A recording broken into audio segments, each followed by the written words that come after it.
Hi to everyone. स्वागत है आपका फिर से इंग्लिश बाय नितेश सर पर। और जैसा कि आपने थंबनेल में या फिर टाइटल में देख ही लिया है, आज का टॉपिक होने वाला है जेरेंड।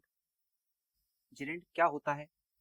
देखिए, हमने वर्ब में जेरेंड के बारे में पढ़ा था। अगर आपने प्रीवियस सेशंस देखे हैं तो आपको समझ में आएगा कि जेरेंड निकला कहाँ से। ठीक है, तो अब हमें केवल और केवल जेरेंड पर ही चर्चा करनी है कि सर क्या होता है, कैसे यूज होता है, कैसे हम इसको इस्तेमाल कर सकते हैं। तो देखिएगा, सबसे पहले हम देखेंगे कि सर ये जेरेंड आया कहाँ से। देखो, आप ये समझो, सबसे पहले आप ये चीज समझो कि वर्ब क्या है। आपने अगर वर्ब मेरे साथ पढ़े हैं तो आपको समझ में आ जाएगा कि वर्ब क्या है। लेकिन अगर आपको नहीं समझ में आता या फिर आपने प्रीवियस सेशन नहीं देखे हैं तो मैं आपको मोटा मोटी आइडिया दे देता हूँ कि वर्ब क्या है। देखिएगा, वर्ब माने वर्ब माने क्रिया। वर्ब माने क्रिया। सर क्रिया कैसे? देखिएगा, हम कह सकते हैं वॉक यानी चलना।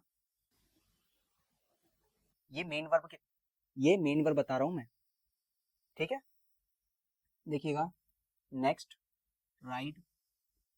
राइड सवारी करना। नेक्स्ट देखिए प्ले। प्ले माने खेलना। ये समझिए, ये होती है verb.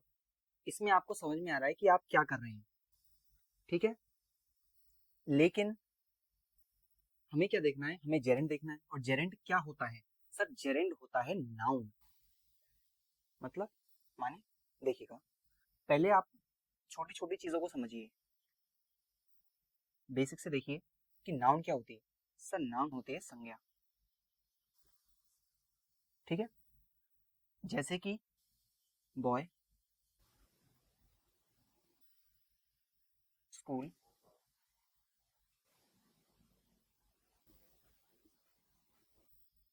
Happiness, place. Noun is the name of person, place, animal, thing.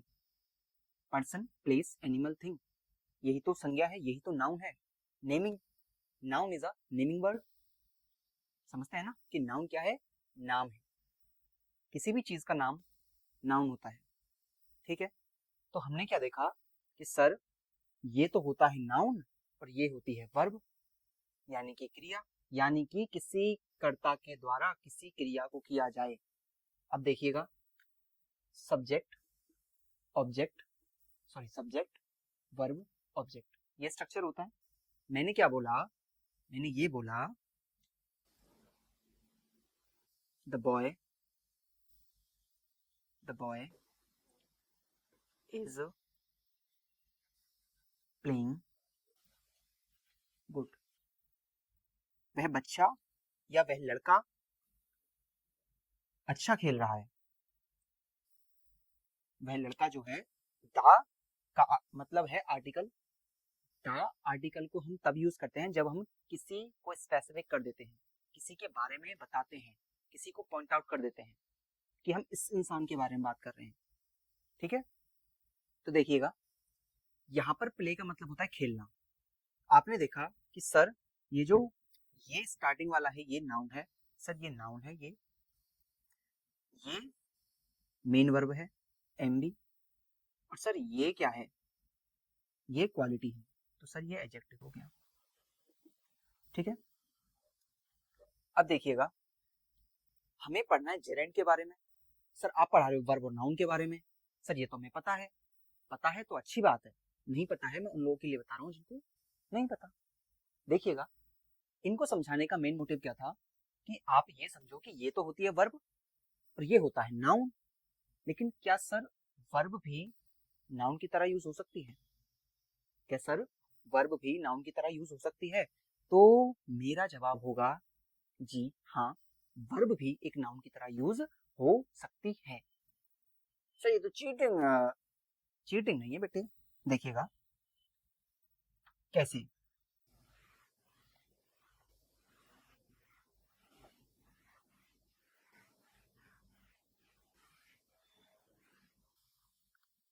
देखो सर, वर्ब को नाउन की तरह यूज करने के 3 तरीके होते हैं जो मैं बता चुका हूं। कौन कौन से बताइएगा? इन्फिनेटिव, जेरेंड और कमेंट कीजिए जल्दी। चलो, अभी अभी लिखा है मैंने। अरे भाई सुनो, देखो पहला तरीका, सर वर्ब के आगे, नोट डाउन कर लेना। अगर आपको समझ में नहीं आता कैसे नोट डाउन करना है, देखते चलना। वर्ब के आगे कोई कोई आर्टिकल आर्टिकल लग जाने पर वह वह एक एक नाउन बन जाता है। सर कैसे बन जाता है? देखो मैंने क्या बताया था, वॉक, प्ले, ये क्या थे? ये सर वर्ब थे, ये सर वर्ब थे। अब एग्जांपल देखो, पहला example, he went for a walk. यहाँ पे था चलना, सुनना ध्यान से। यहाँ पे वॉक का मतलब था जब हमने वर्ब के तौर पे लगाया। जैसे मैं बोलूं, दोनों एग्जांपल को लेके चलते हैं। ये बोला मैंने एग्जांपल, ही वॉक्स, ठीक है? तो देखिएगा, मैंने एक तो यहाँ पर बोला ही वॉक्स और ये बोला he went for a walk. मैंने क्या बोला?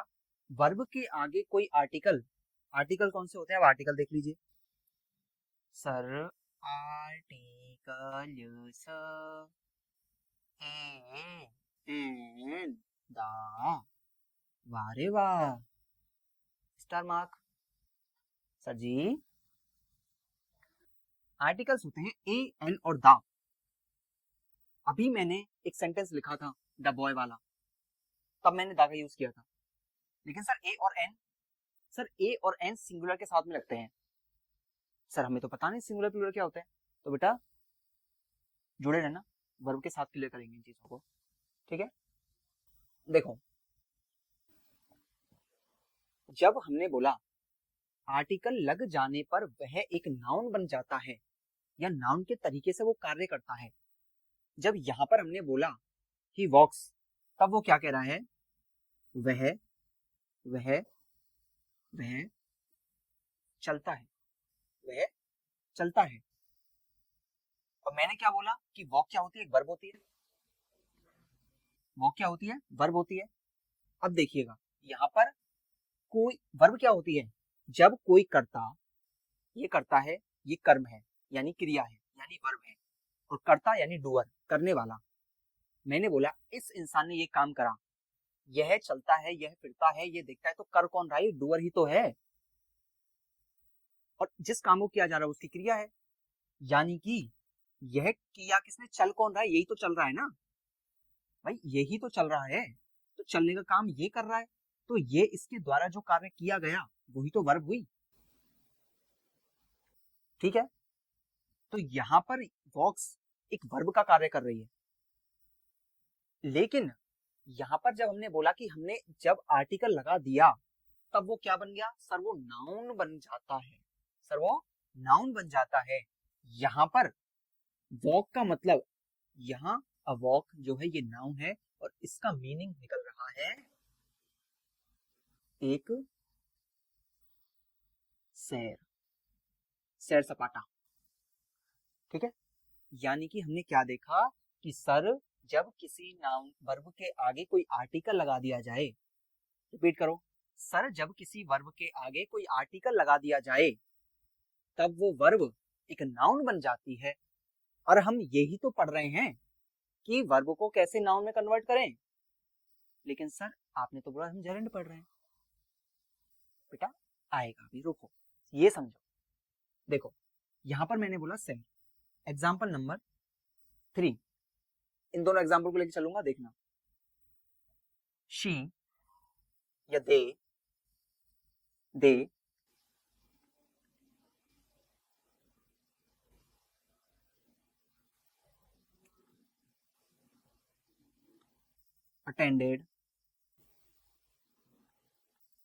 attended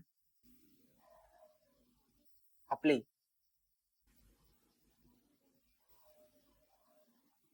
और मैंने बोला एग्जाम्पल नंबर 4, दे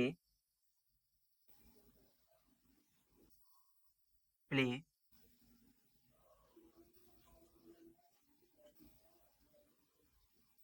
football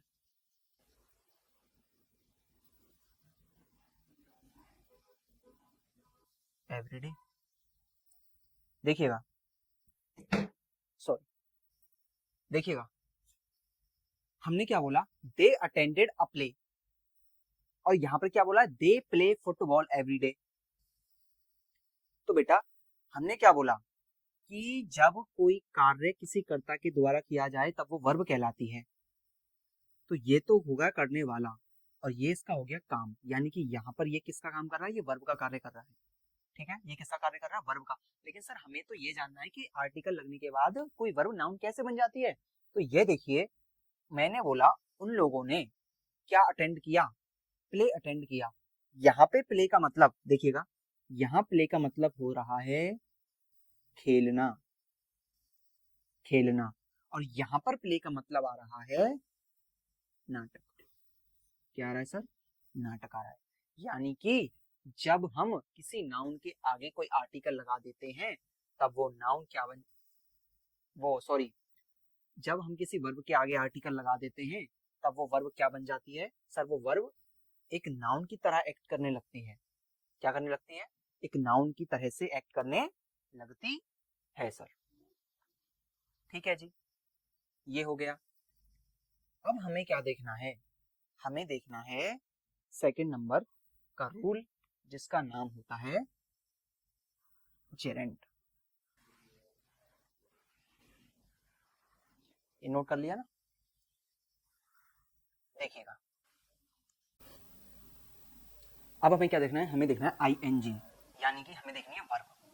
sir verb 1 plus ING को क्या कहते हैं, इसको ही हम कहते हैं जेरेंड। क्या बोलते हैं, जेरेंड बोलते हैं। यानी कि देखिएगा, जब V1 प्लस आईएनजी कोई काम बन जाए, कोई काम बन जाए, या कह सकते हैं नाउन की तरह कार्य करने लगे तब सर, तब उसे ही जेरेंड कहते हैं।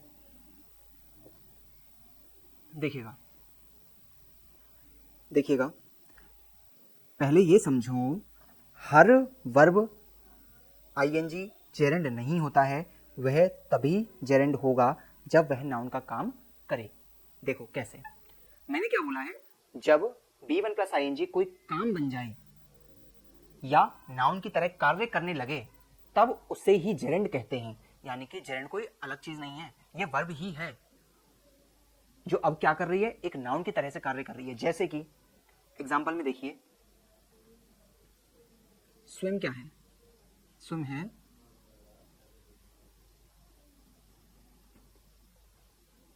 तैरना, स्विम क्या है, तैरना। लेकिन हम यहां इसको क्या बोलेंगे, इसको बोलेंगे जेरेंड। कब बोलेंगे, जैसे मैंने बोला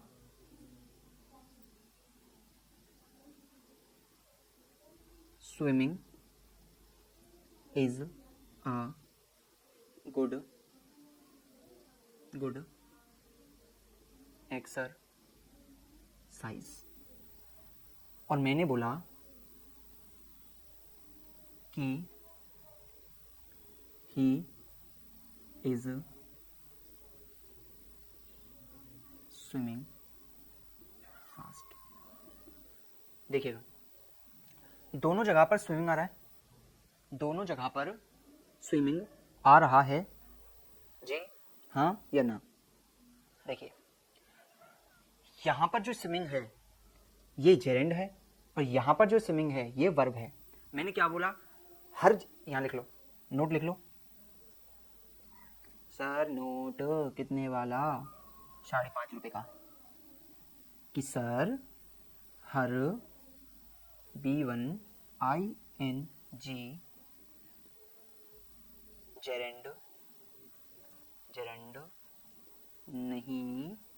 नहीं होता है, वह तभी जेरेंड होगा जब वह नाउन का कार्य करे। समझे? देखो, दोनों जगह पर स्विमिंग आ रहा है, लेकिन मैंने क्या बोला, जब B1ING कोई काम बन जाए, जब कोई काम बन जाए, यानी कि उस पे वो कोई क्रिया नहीं है, अब वही सब्जेक्ट है, क्रिया नहीं है, अब वही सब्जेक्ट है। जैसे swimming is a good exercise. Swimming जो है वो क्या है, एक अच्छा व्यायाम है, अच्छी एक्सरसाइज है। व्यायाम तो योग हो जाता है। तो यहां पर देखिए, ही इज स्विमिंग फास्ट, वह तैर रहा है। कैसे तैर रहा है, यहां पे मतलब आ रहा है तैरना, और यहां पे जो मतलब है वो क्या आ रहा है, तैराकी। कि तैराकी जो है वो अच्छी एक्सरसाइज है, और वह क्या कर रहा है, वह तैर रहा है। और कैसा तैर रहा है, वह फास्ट तैर रहा है, वो तेज तैर रहा है। अब यहीं से आ जाओ, सर ये फास्ट क्या चीज है, सर ये फास्ट है एडवर्ब। क्या है सर, ये फास्ट है एडवर्ब। सर मतलब ये कि कोई वर्ब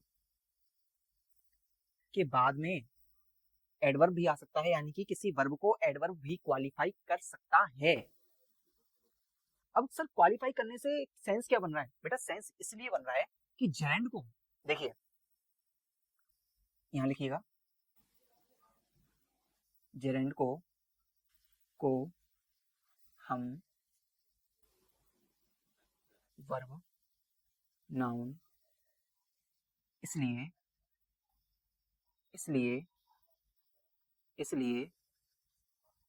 कहते हैं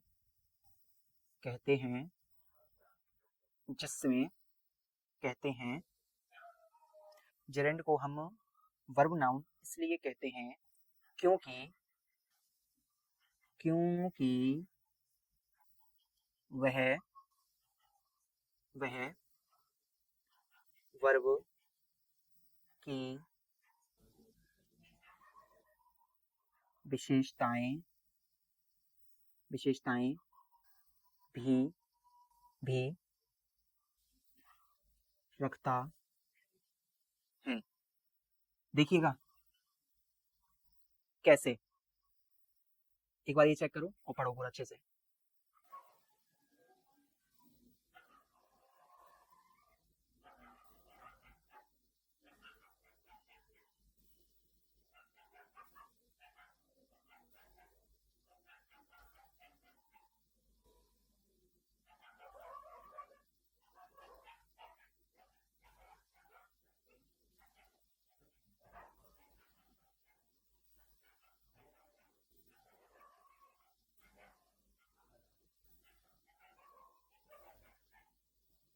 आ गया, लिख लिया, देख लिया। अब सुनो सर क्या क्या हुआ है। हमने ये जाना कि V1ING काम बन जाए या किसी का नाम बन जाए, तब इसको क्या कहा जाता है, इसको नाउन कहा जाता है या फिर नाउन के तरीके से कार्य करता है। यहाँ पर हमने देखा कि स्विमिंग कैसे कार्य कर रहा है। एक और एग्जांपल ले लीजिए, एग्जांपल नंबर 3 लिख लीजिएगा इसको। We prohibit smoking.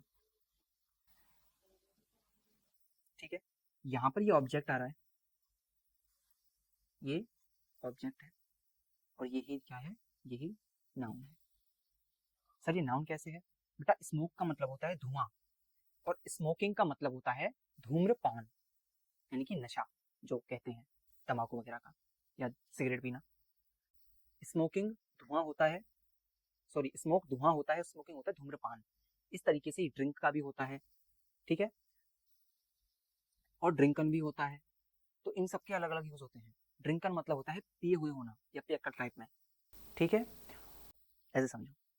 अब देखो मैंने क्या बोला, सर जेरेंड को हम वर्ब नाउन इसीलिए कहते हैं क्योंकि वह वर्ब की भी विशेषताएं अपने पास रखता है। ठीक है, अब देखो आगे।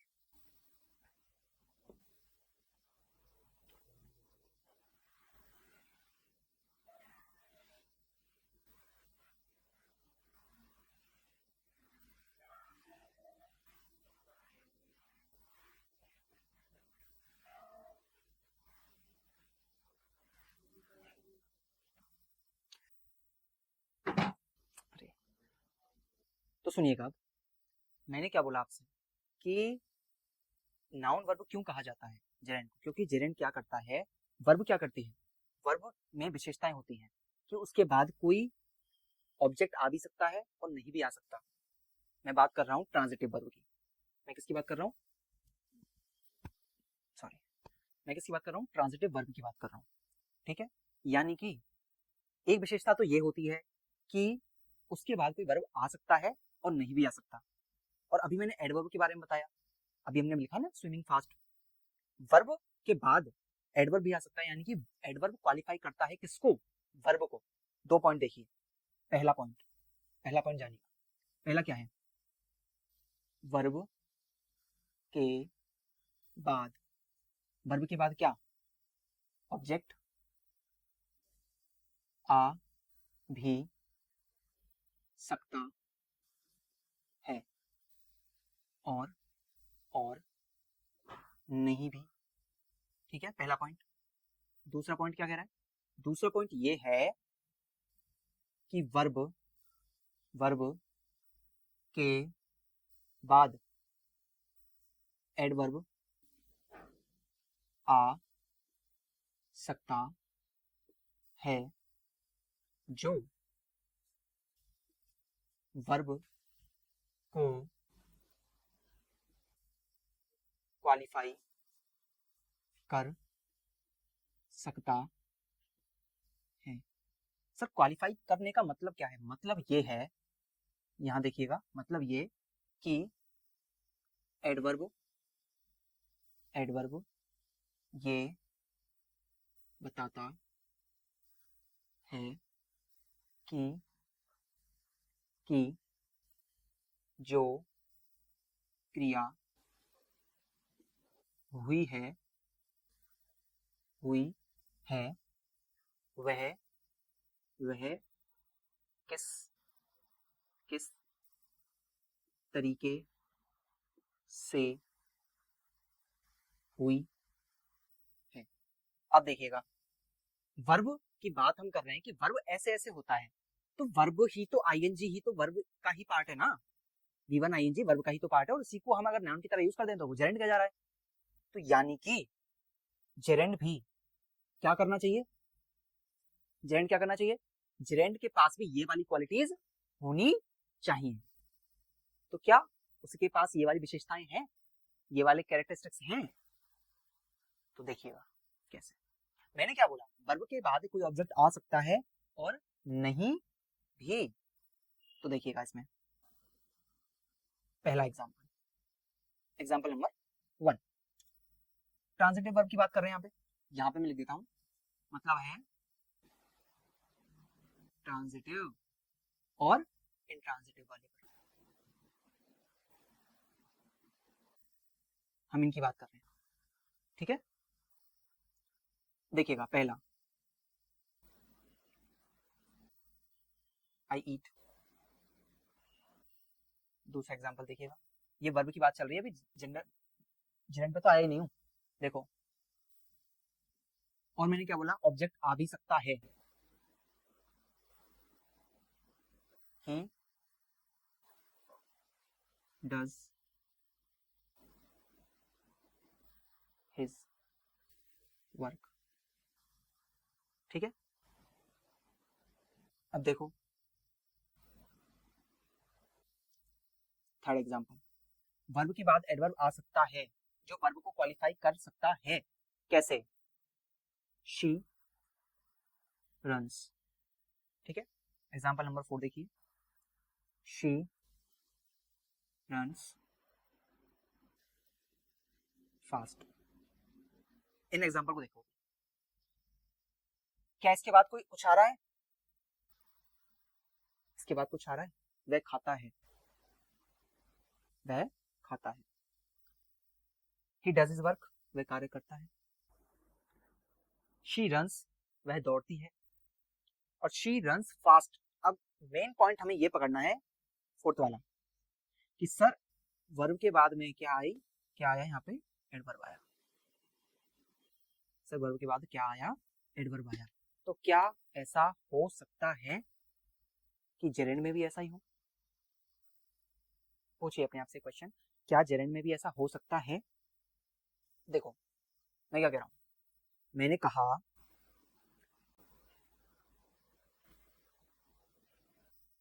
मैंने कहा एग्जाम्पल नंबर 1 इधर वाला सेकंड पॉइंट का, ठीक है, मैंने बोला वी, अभी वाला एग्जाम्पल लेते हैं, वी प्रोहिबिट स्मोकिंग।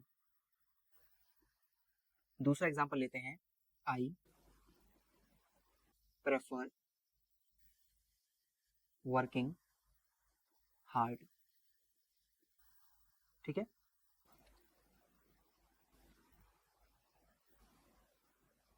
और मैंने बोला third example, I love playing football. तो ये देखो, ये तो थे वर्ब वाले, हमें क्या दिखाना है कि क्या इन क्वालिटीज को भी जेरेंड लेके चलता है अपने पास, यही तो हमें समझाना है ना।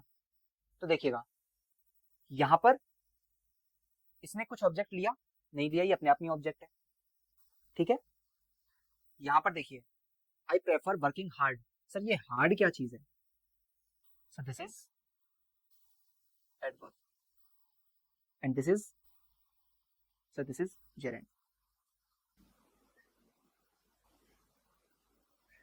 यहां देखिए फुटबॉल क्या है, अनदर नाउन है, ऑब्जेक्ट ले लो, and this is, sir this is your gerund. तो हमें क्या करना था, हमें ये देखना था कि क्या इन विशेषताओं को भी जेरेंड अपने पास लेकर रखता है, हाँ या ना। तो सर 3 एग्जाम्पल से हम ये समझ सकते हैं कि वर्ब जेरेंड के बाद कोई अनदर ऑब्जेक्ट आ भी सकता है और नहीं भी आ सकता, आ भी सकता है नहीं भी आ सकता। पहले और तीसरे एग्जाम्पल को देखिए, आ भी सकता है और नहीं भी आ सकता, ठीक है।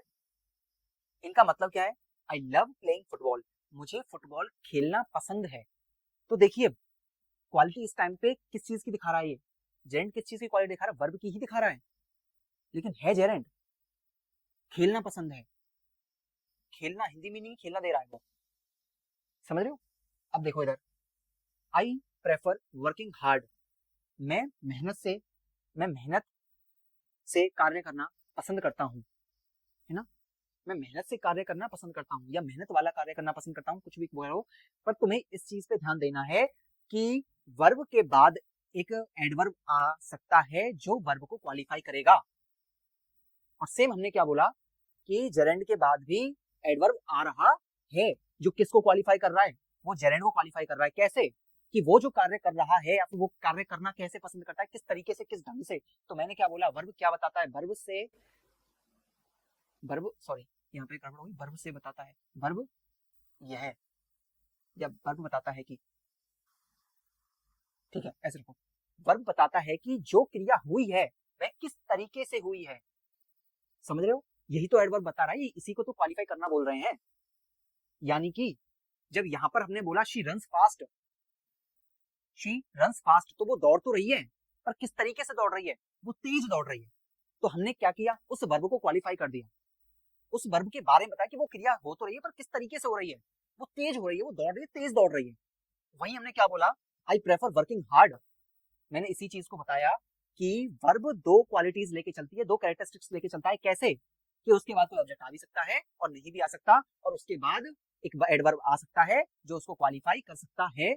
क्या ये दोनों क्वालिटीज जेरेंड के पास हैं? जी हैं। हमारा जवाब क्या होगा, हाँ ऐसा है। अब सुन, क्या सर हमने जो पढ़ा है टू के बाद इन्फिनेटिव या टू प्लस वर्ब का बेस फॉर्म इन्फिनेटिव होता है, क्या वो हर जगह ऐसे ही कार्य करेगा? क्या वो हर जगह ऐसा ही कार्य करेगा? तो देखिए एग्जांपल लेके चलते हैं। सर इन्फिनेटिव को मैं बताऊं, सर इन्फिनेटिव, इन्फिनेटिव इनफिनेटिव क्या होता है? सर इन्फिनेटिव होता है टू प्लस वर्ब का बेस फॉर्म, यानी कि ही wants to study,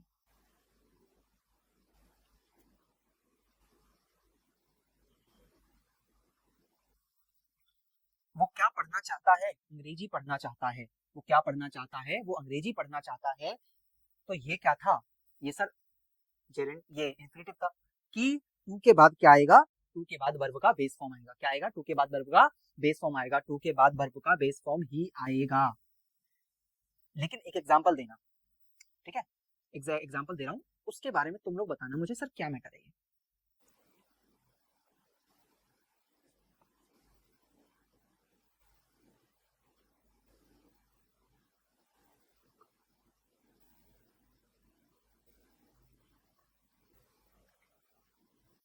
ऐसे छोड़, इसको बोलो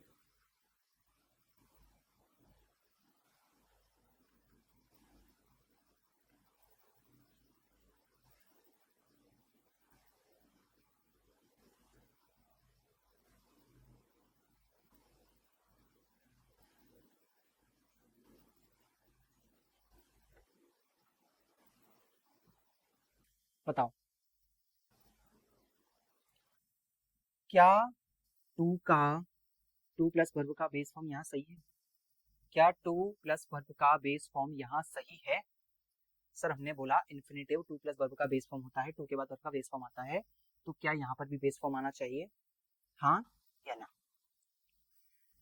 तो हमारा तुम्हारा हर एक का जवाब होगा कि सर यहाँ ये सेंटेंस एकदम करेक्ट है, सर यहाँ टू प्लस वर्ब का बेस फॉर्म नहीं आएगा, नहीं आएगा, नहीं आएगा। सर अभी तो आपने बोला ऐसा होता है, अब आप ये लगा रहे हो, तो बेटा यहाँ पर जो मीटिंग है ना वो जेरेंड है। अब सर क्यों है, अब सुनिएगा, अब सुनिए, ये जो है ये वर्ब है, यानी कि कुछ ऐसी वर्ब होती हैं जिनके बाद जेरेंड ही आएगा, जिनके बाद जेरेंड ही आएगा। तो वर्ब कौन कौन सी होती है, देखिए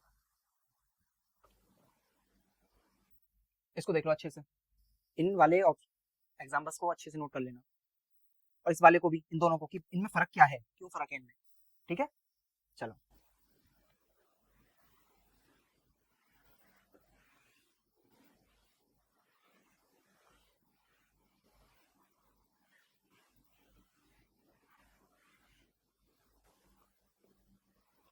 हाँ जी, हमने क्या बोला, हमने बोला कि ये जो ऐसे कुछ वर्ब होते हैं, ऐसे कुछ वर्ब होते हैं, तो ऐसे सर वर्ब कौन कौन से होते हैं, देखिएगा, पहला कंसिडर, दूसरा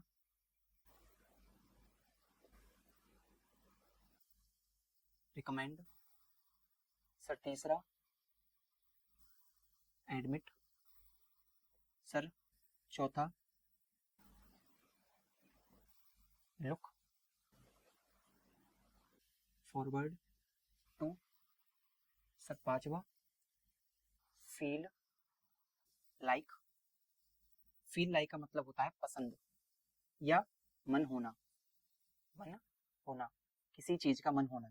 जैसे कि मैंने क्या बोला, मैंने बोला मुझे आइसक्रीम खाने का मन है, मन है ना, तब उस टाइम पे हम ये बोलेंगे I feel like eating ice cream, I feel like eating ice cream. ठीक है, देखिएगा। Sixth sir suggest. Sir recommend भी सलाह होती है, सजेस्ट भी सलाह होता है, इनमें फर्क क्या होता है? तो भैया सजेस्ट होता है अपने हिसाब से कोई बातें कहना कि आप ऐसा कर सकते हो, आप ऐसा कर सकते हो, आप ऐसा कर सकते हो। ठीक है, लेकिन रिकमेंड वो थोड़ी स्ट्रांग होती है। जैसे कि किसी के पैर में दर्द है, तो मैंने क्या बोला कि आप स्टेयर्स पे मत चढ़ना, आप सीढ़ियों पे मत चढ़ना, उतार चढ़ी मत करना, बेड से मतलब कोई सामान मत उठाना, कमर में दर्द है तो ज्यादा खड़े मत रहना, है ना। तो ये क्या था, ये रिकमेंडेशन थे। या फिर तुम बोलो कि मुझे इंग्लिश ग्रामर समझ में नहीं आ रही, अब मैं क्या करूं, तो कोई बोले कि इंग्लिश बाय नितेश सर पर जाओ, सर रेगुलर क्लासेस ले रहे हैं, आप वहां से पढ़ो। ठीक है, तो ये क्या था, ये आपकी सलाह थी। कौन सा आपने रिकमेंड किया, किसको रिकमेंड किया, किसी और को रिकमेंड किया, किसके बारे में, मेरे बारे में, कि तुम उससे जाके पढ़ो, तुम उस सर से पढ़ो, तुम इनसे पढ़ो। तो तुमने क्या किया, सलाह दी।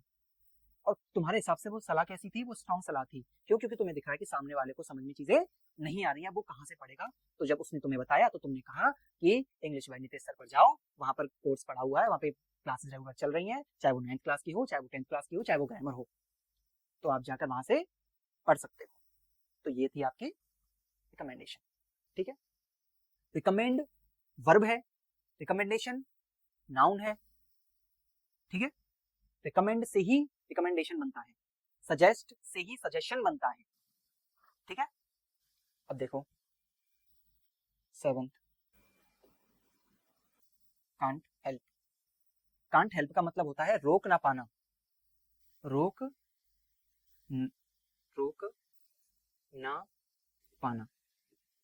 जैसे मैं बोलूं, मैं उसकी बातों पे इतनी हंसी, या मैं उसकी बातों पे इतना हंसा कि मैं खुद को रोक नहीं पाया, मैं उसकी बातों पे इतना हंसा कि मैं खुद को रोक ही नहीं पाया, तो वहां पे आप बोलोगे कांट हेल्प। ठीक है, देखिएगा अगला।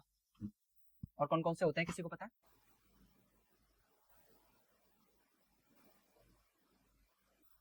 एक सेकेंड, देखिएगा।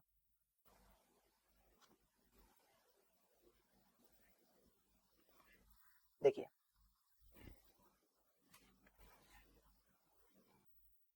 कंसीडर आपका हो गया, टॉलरेट देखिए, टॉलरेट हो गया। 9th में वर्ब प्लस यूएसईडी, यूज्ड टू हो गया। अभी यूज्ड टू को स्टार मार्क कर दूंगा यहाँ पे ना, अभी समझाऊंगा इसको, देखो। और कौन कौन से होते हैं, सर फिनिश होता है 11th। सर और कौन कौन से होते हैं, अवॉइड होता है। और कौन कौन से होते हैं, 12 सर कीप होता है, इमेजिन होता है,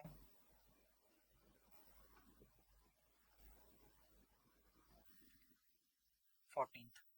और कौन कौन से होते हैं, देखिए, डिनाई होता है, डिनाई का मतलब होता है इनकार करना। 15 होता है मिस। 16 होता है पोस्टपोन। 17 प्रैक्टिस। मैंने बताया था सीई और एसई में क्या फर्क होता है, सीई वाला नाउन होता है, एसई वाला वर्ब होता है। रिग्रेट 19 देखिए। रिसेंट, सर रिसेंट का मतलब होता है बुरा लगना, क्या होता है, बुरा लगना। 20 में देखिए रिस्क। 21 देखिए, ये आपका सजेस्ट हो गया एडवाइस। एक सीई वाला एडवाइस होता है और एक एसई वाला एडवाइस होता है। सीई वाला नाउन होता है, सीई वाला नाउन होता है। और कुछ बच गया तुम्हारा? एंजॉय बच गया, और कुछ रह गया?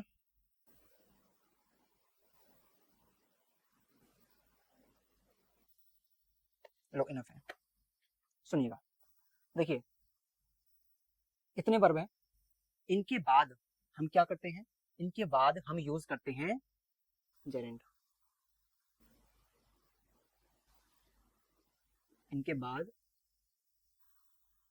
जेरेंड यूज करते हैं, ठीक है। अभी तुम ये चीज देखना कि टू वाला क्या मैटर था उसमें, कि सर हम प्रीपोजिशंस में पढ़ते हैं कि जितने भी प्रीपोजिशन होंगे, जितने भी प्रीपोजिशन होते हैं टू को मिला करके उन सब के बाद, उन सब के बाद वर्ब का बेस फॉर्म यूज किया जाता, सॉरी गलत हो गया, जितने भी प्रीपोजिशन होते हैं उनके बाद में क्या यूज होता है, B1 ING यूज होता है, ठीक है। क्या यूज होता है, B1 ING ही यूज होता है। डिनाई का मतलब होता है इनकार करना, लिख लीजिएगा, इनकार करना, ठीक है। मिस मतलब होता है याद करना, याद करना। पोस्टपोन तो है ही है, रिग्रेट है, रिस्क है, एडवाइस है, अवॉइड है, फिनिश है, टॉलरेट है, सजेस्ट है, रिकमेंड है, कंसीडर है, एंजॉय, ठीक है। अब देखो सुनो, 9th नंबर पे क्या लिखा हुआ है, वर्ब प्लस यूज्ड टू। अब आ जाओ सीधे उन दिनों में जब हसीन वादियों में गर्मी के मौसम में हमने वर्ब पढ़ा था, यानी कि अभी कुछ टाइम पहले हमने जब वर्ब पढ़ा ना, तब मैंने उसमें दो चीजें बताई थी। दो चीजें, कौन कौन सी दो चीजें थी सर? एक तो था ऑक्सिलरीज और एक थी मेन वर्ब। जब हमने ऑक्सिलरीज देखी तो ऑक्सिलरीज में हमने दो चीजें देखी सर, एक थी प्राइमरी ऑक्सिलरी वर्ब और एक थे मॉडल्स। मॉडल्स, तब हमने जब मॉडल्स लिखे थे ना, उस मॉडल्स में हमने दो चीजें बताई थी, तीन चीजें सॉरी, जिसमें से एक था यूज्ड टू, और यूज्ड टू को मैंने तुम्हें बताया था पार्शियल मॉडल। क्या बताया था? पार्शियल मॉडल बोला था। पार्शियल मॉडल क्यों बोला था? मैंने बताया था बाकी के जो होते हैं वो कंप्लीट मॉडल होते हैं और यूज्ड टू एक पार्शियल मॉडल होता है। यानी कि पार्शियल का मतलब कि जो यूज्ड टू है, चल जाओ, कि जो यूज्ड टू है वो एक मॉडल का कार्य भी करेगा और ये एक एडजेक्टिव का कार्य भी करता। कैसे? अगर सब्जेक्ट के बाद यूज्ड टू है तो ये मॉडल है, ठीक है। और सब्जेक्ट के बाद कोई वर्ब आ रही है फिर उसके बाद यूज्ड टू आ रहा है तो वो एडजेक्टिव के तरीके से आता है। तो जरा इस बात को, इस वाली बात को यहां रिलेट करिए। इधर आइए आइए आइए आइए आइए, इधर आओ, इधर देखो, इस वाले पॉइंट पे देखो, वर्ब के बाद यूज्ड टू आ रहा है। इधर आओ, इधर इधर, वर्ब के बाद सर यूज्ड टू आ रहा है, सर ये एडजेक्टिव बोल रहे हो, इधर आप इनको वर्ब बोल रहे हो। तो ये कॉमन है मॉडल का भी और जेरेंट का या वर्ब का, ठीक है।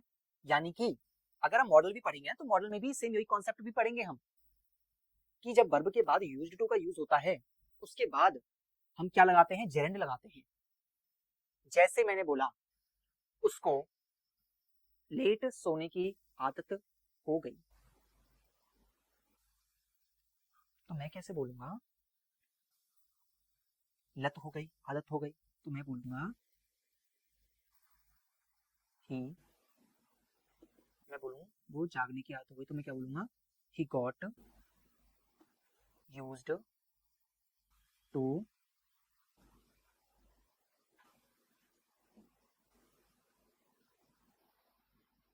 स्लीपिंग लेट, उसे लेट सोने की आदत हो गई। देखो यहाँ वर्ब आ रहा है, यहाँ यूज टू आ रहा है, उसके बाद क्या आ रहा है, जेरेंड आ रहा है। वर्ब, यूज टू और जेरेंड, दिख रहा है ना? उप्स, यहाँ तो दिख रहा है, ठीक है। देखो ये स्लीपिंग, टू के बाद स्लीपिंग, देखो टू के बाद जेरेंड आएगा, यहाँ भी टू के बाद जेरेंड आएगा, यानी कि जरूरी नहीं है कि टू के बाद इन्फिनेटिव ही यूज हो, यानी कि वर्ब का बेस फॉर्म ही यूज हो। तो हमें देखना है कि वो किसके साथ में आ रहा है, समझ रहे हो? यानी कि बहुत से शब्द ऐसे भी होंगे जिनमें टू एक फिक्स्ड प्रीपोजिशन होता है, समझ रहे हो? हम इनको पढ़ेंगे प्रीपोजिशंस में, जहां पर हम फिक्स्ड प्रीपोजिशन के बारे में जानेंगे। फिक्स्ड प्रीपोजिशन का मतलब होता है किसी वर्ब, जैसे कि एडेक्ट, मैंने बोला एडेक्टेड टू, तो ये एडेक्टेड जो है उसके साथ में जो वर्ब यूज, जो प्रीपोजिशन यूज होगी वो टू यूज होगा, ये फिक्स है, ठीक है। अब मैंने क्या बोला है, जब भी प्रीपोजिशन यूज होगी उसके बाद क्या यूज होगा, जेरेंड यूज होगा। तो सर टू भी तो एक प्रीपोजिशन है और मैंने इंक्लूडिंग बोला था, यानी कि टू को भी मिलाकर के जितने भी प्रीपोजिशन होंगे, यानी कि जब भी वर्ब के बाद कोई फिक्स्ड प्रीपोजिशन आएगा, अगर वो टू है तो उसके बाद भी तो जेरेंड ही आना चाहिए। आगे बात समझ में? जैसे कि यहाँ पर टू आ रहा है ना, इसके साथ ये फिक्स्ड है, यहाँ पर यूज्ड के साथ टू फिक्स्ड है, तो इनमें इनके बाद इन्फिनेटिव का यूज नहीं करना है, इनके बाद क्या करना है, इनके बाद जेरेंड यूज करना है। जैसे एग्जांपल देखो, एक ये मार्कर कैसे दिक्कत दे रहा है, देखिएगा एग्जांपल, मैंने बोला she switched on TV to listening. She switched on TV to listening to the speech of Prime Minister. तो अब बताओ कि यहाँ पर, तो अब बताओ कि ये क्या सही है, क्या ये सही है, बताइएगा। सर ये सही नहीं है। क्यों सही नहीं है? क्योंकि इस जगह पे लिसन ही होना चाहिए था, लिसनिंग नहीं। सर क्यों नहीं होना चाहिए था? क्योंकि मैंने बोला कि उसने टीवी चालू किया किस चीज के लिए, सुनने के लिए, और किस चीज को, प्राइम मिनिस्टर की स्पीच को, यानी कि उसने प्राइम मिनिस्टर की स्पीच को सुनने के लिए क्या चालू किया, टीवी चालू किया। तो यहाँ पर जेरेंड नहीं आएगा। क्यों? क्योंकि यहाँ पर ये कोई प्रीपोजिशन दिख रहा है क्या? हम ये कह रहे हैं इसको काम को करने के लिए हमने ये काम किया, तो टू कोई प्रीपोजिशन नहीं है, वो कोई पोजीशन नहीं बता रहा किसी चीज की, ठीक है। यहाँ टीवी के साथ कोई प्रीपोजिशन लग सकता है कि टीवी तो खुद नाउन है, वर्ब के साथ लगता है ना। तो यहाँ पर इसीलिए टू लिसनिंग नहीं, टू लिसन आएगा, क्योंकि यहाँ पे हमें जेरेंड नहीं चाहिए, यहाँ हमें इन्फिनेटिव चाहिए। जेरेंड क्यों नहीं चाहिए? क्योंकि यहाँ पे टू जो है वो किसी प्रीपोजिशन का कार्य नहीं कर रहा, वो रीजन बता रहा है कि उसने टीवी चालू क्यों किया, ठीक है। तो देखिए, आई होप आपको जेरेंड समझ में आया होगा। ये सारे याद रखना, इन नाउन, इन वर्ब के बाद में जेरेंड आता है, और इन सबको सुनो, एक पॉइंट और, इन सबको ऊपर से दिख रहा है कितना, ठीक है, टेंस के हिसाब से चेंज होते हैं। यानी कि अगर टेंस बदल रहा है तो जेरेंड पे कोई असर नहीं पड़ेगा। क्यों? क्योंकि जेरेंड क्या है, नॉन फाइनाइट वर्ब है, हमने वर्ब पढ़ा है ना, जेरेंड क्या है, नॉन फाइनाइट वर्ब है, यानी कि उस पर टेंस का, पर्सन का कोई चेंज होगा ही नहीं। तो टेंस, जितने भी टेंस के हिसाब से अगर कुछ बदलेगा तो ये चीजें बदलेंगी। जैसे कि पास्ट में आ गया तो considered, recommended, admitted, looked forward या लुकिंग, तो लुक में चेंज आएगा। यहाँ फील में चेंज आएगा, फेल्ट आ जाएगा अगर पास्ट में जा रहा है तो, यहाँ सजेस्टेड आ जाएगा, यहाँ कुड आ जाएगा, यहाँ टॉलरेटेड आ जाएगा, ठीक है, यहाँ वर्ब चेंज होगी गेट गॉट करके, यहाँ फिनिश्ड हो जाएगा, यहाँ अवॉइडेड हो जाएगा, यहाँ केप्ट हो जाएगा, इमेजिन्ड हो जाएगा, डिनाइड हो जाएगा, मिस्ड हो जाएगा, पोस्टपोन्ड हो जाएगा, प्रैक्टिस्ड हो जाएगा, रिग्रेटेड हो जाएगा, असेंटेड हो जाएगा, रिस्क्ड हो जाएगा, एडवाइज्ड हो जाएगा, एंजॉयड हो जाएगा। यानी कि अगर पास्ट में चेंज होगा तो इनमें चेंज होगा, जेरेंड में चेंज नहीं होगा, क्योंकि जेरेंड क्या है, एक नॉन फाइनाइट वर्ब है जो ना तो पर्सन के हिसाब से चेंज होती है ना ही टेंस के हिसाब से चेंज होती है। ठीक है, आई होप आपको जेरेंड अच्छे से क्लियर हुआ होगा। नहीं हुआ है तो एक बार वीडियो को रिवाइंड कर दीजिए, दोबारा से देखिए, 2x पर देखिए, आई होप आपको अच्छे से समझ में आएगा। लेकिन फिर भी कोई डाउट रह जाता है कि सर इतनी बार देखने के बाद मेरे को ये पॉइंट समझ में नहीं आया, तो उसके लिए कमेंट करना, उस कमेंट का हिसाब या उस कमेंट का जवाब बहुत अच्छे से दूंगा। ठीक है, सो जुड़े रहिए, बने रहिए इंग्लिश बाय नितेश सर के साथ में, और आने वाले वीडियोस का भी पता रखिए, नोटिफिकेशन ऑन कीजिए, चैनल का बेल आइकन भी ऑन दबा के रखिए, जिससे आपको आने वाले वीडियोस का भी पता चलता रहे कि आज ये वीडियो आ चुका है। ठीक है, सो मिलते हैं नेक्स्ट सेशन में।